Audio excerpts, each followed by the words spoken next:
Les parents africains approchés. Hier, j'ai eu une conversation avec un ami très intéressante et du coup, ça m'a inspiré sur TikTok. Les parents africains, est-ce qu'on peut dénormaliser le fait que les parents africains soient si à l'aise? Hein? On peut dénormaliser le fait que beaucoup de parents africains, la grande majorité, portent des enfants pour que ces enfants viennent les élever. Ont des enfants pour que ces enfants viennent les sauver. Et je vous dis, je vous demande, les enfants sont là pour vous sauver? Parce que quand j'entends les parents africains parler tout, oui, non, je t'ai eu et tout, j'ai souffert pour t'avoir et tout, parce que j'espérais que tu viennes changer ma vie, hein, que tu viennes... Attends, mais tu entends rarement ces parents dire que je t'ai eu parce que je t'aime, parce que je te voulais. Ils te voulaient. Comme, limite, chair à canon. Comme eux, ils ont raté leur vie, là. Comme eux, ils n'ont pas pu être Miss, ils n'ont pas pu être footballeurs. Il faut que ça soit toi, sur qui on va mettre de la pression. Attends, mais si toi, tu n'as pas réussi, pourquoi moi, je dois absolument réussir? Ce n'est pas mauvais de réussir. Mais à un moment donné, il faut normaliser le fait que les parents africains, vos enfants ne vous doivent pas la vie. À ce que je sache, si vous avez eu ces enfants-là, ce n'est pas parce que vous avez voulu, c'est parce que Dieu a décidé de mettre cet enfant-là dans vos ventres.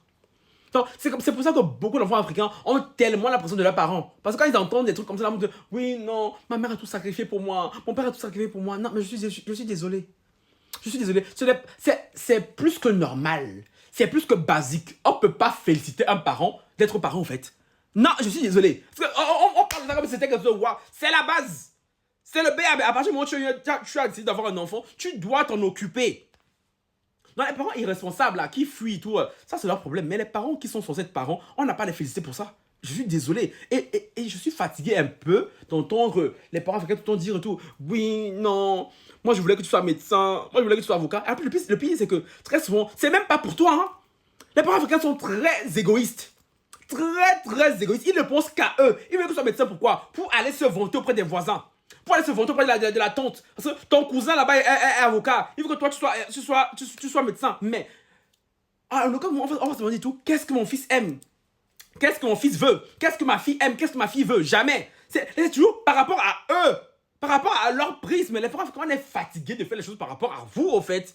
Non, je sais pas. Nous sommes des êtres à part entière. Où tu peux conseiller ton enfant. C'est tout à fait normal. Mais arrêtez d'imposer vos manières de vivre. Mais c'est comme les parents qui, carrément, qui vont s'installer dans le foyer de leurs enfants. Les mères qui vont s'installer dans le foyer de leur fils. Et ils font limite ménage à trois. À la belle-fille. Ben, c'est la papa, c'est ça, c'est... Oh. Eh, Seigneur, franchement, Dieu n'est pas bête. Dieu n'est pas bête. Et vraiment, je dis, vous les enfants africains aussi, ayez un peu plus de points. Je sais, quand vous allez faire ça, ils vont sortir les grandes phrases. Je te maudis, je te maudis. Dieu seul peut maudire. Quand il s'est maudit, là, vous allez vous